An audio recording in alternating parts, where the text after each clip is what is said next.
Supreme court ने एक मामले को लेकर सभी राज्य सरकारों को निर्देश जारी किए हैं। अब बाज़ारों में या मुख्य मार्गों पर जो फुटपाथ है उन पर पहला हक पैदल चलने वालों का है। इसी को लेकर हमने राजधानी जयपुर में मुख्य मार्गों और बाज़ारों के फुटपाथों की स्थिति देखने निकले तो सामने आया कि कहीं भी फुटपाथ पैदल चलने वालों के लिए सुगम रहा है, माफिक नहीं है। जगह जगह अतिक्रमण हो रहे हैं, कहीं दुकानदारों ने अतिक्रमण कर रखे हैं, कहीं स्थायी अतिक्रमण नज़र आए तो कहीं अस्थायी अतिक्रमण नज़र आए। हालांकि सरकार ने एक आदेश जारी कर नगर निकायों को निर्देशित जरूर किया है कि फुटपाथ खाली करवाए जाएं, पर देखना ये आदेश कागजों तक ही सीमित रहती है या धरातल पर भी उतरते हैं। जयपुर की सड़कों पर बने फुटपाथ पैदल चलने वालों के लिए कितने सुरक्षित हैं और कितने सुगम हैं, इसकी हकीकत जानने के लिए पत्रिका टीम शहर के कई इलाकों में निकली। शहर के प्रमुख इलाकों की मुख्य सड़कों के हालात चौंकाने वाले रहे। कागज पर बने फुटपाथ हकीकत में दुकानों, रेहड़ियों और अतिक्रमण की गिरफ्त में है। कहीं रेस्टोरेंट की टेबल कुर्सियां फुटपाथ पर लोगों का रास्ता रोकती दिखी तो कहीं फर्नीचर और किराने वालों ने पूरा फुटपाथ घेर रखा है।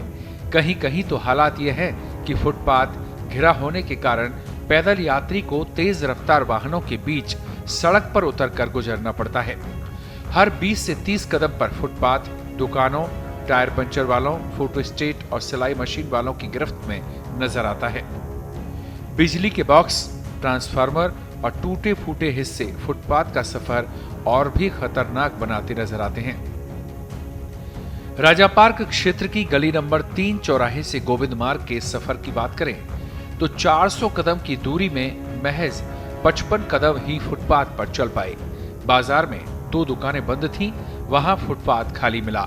10 कदम आगे बढ़े, फुटपाथ पर रेस्टोरेंट के टेबल कुर्सी लगे थे।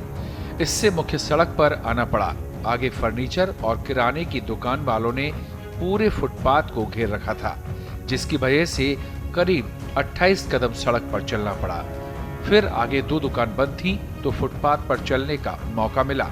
इससे आगे फिर दुकानदारों का आधे फुटपाथ पर कब्जा नजर आया। ऐसी ही स्थिति गोविंद मार्ग तक मिली। राजा पार्क क्षेत्र में ही कहीं फुटपाथ पर पान का बूथ नजर आया तो कहीं साइकिल वाला, टायर पंचर वाला।